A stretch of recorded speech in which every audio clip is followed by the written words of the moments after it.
Number 1. This first character is a 99.9999% certainty that he will be in the next Smash Brothers.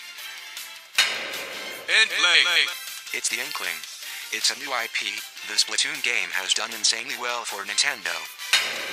King K. Rool! Medusa!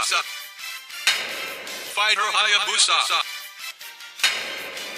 Paper Mario! Linkle! Elma! Bomberman! Rayman! Scorpion!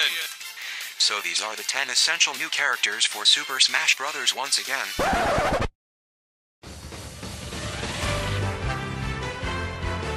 I can't believe it has been 2 years since I posted this already. Well, I guess it's time to revisit it. So I have posted a video saying 2 years ago listing the top 10 characters that are absolutely must-have in the next Smash Bros. Game, regardless of my opinion, your opinion, any opinion.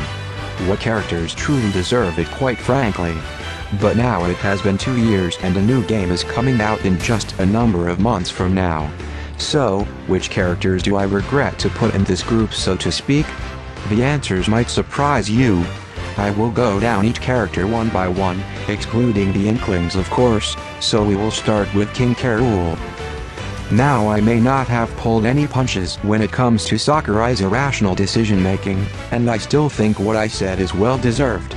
This character might not have a future at the moment, but he certainly has a legacy. And as I stressed further, not only do we need more villains, but we need more big characters, as the only 3 from the previous games are Bowser, DK, King Dedede. Just make it happen, Sakurai, you're running out of excuses. On a side note, I see King K. Rool with a forward smash with him hammering the ground with his fist and the opponent flies upward. As for Medusa, it was very shocking that she was not a playable character.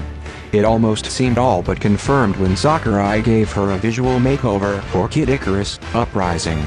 She also had a move in that game that could have made for a decent Final Smash 2.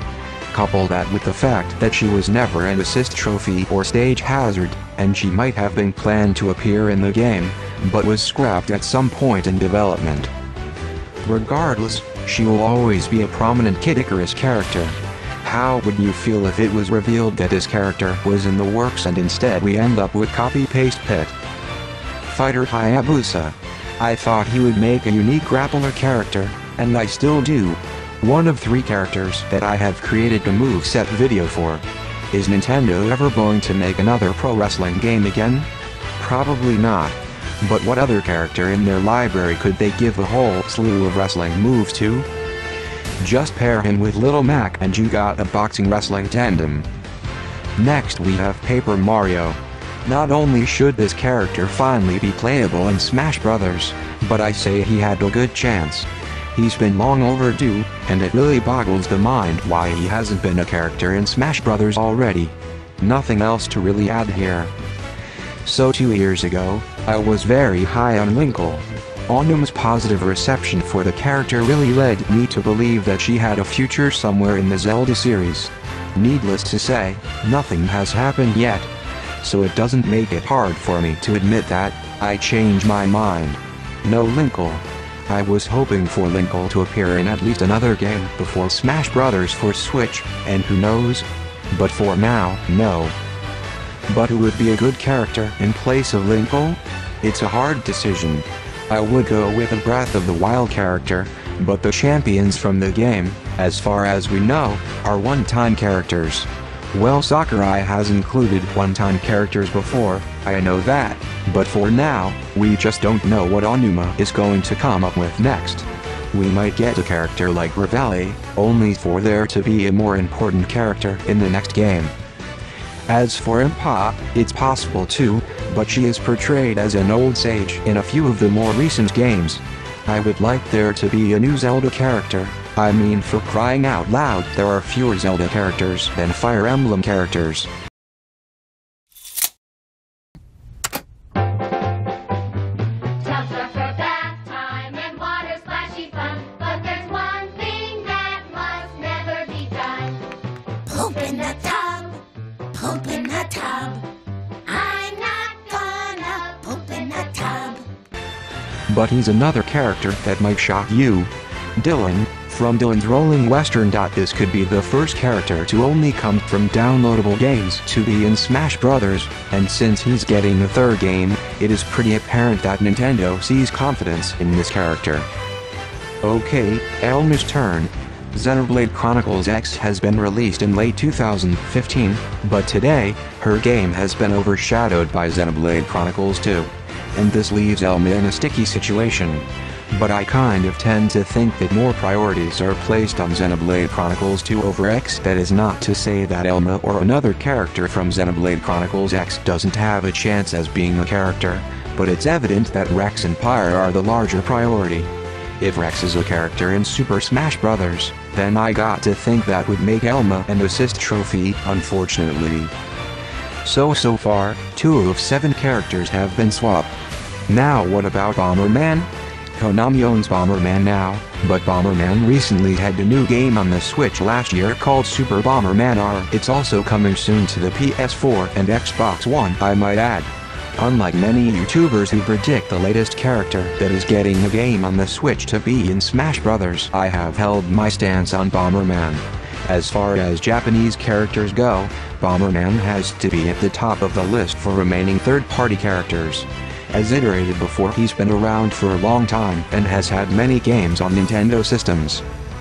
So, for Rayman, I'd have to think that he is going to be a character, just because he was a trophy in the previous game. What surprises me though is that the last game he appeared in was nearly 5 years ago.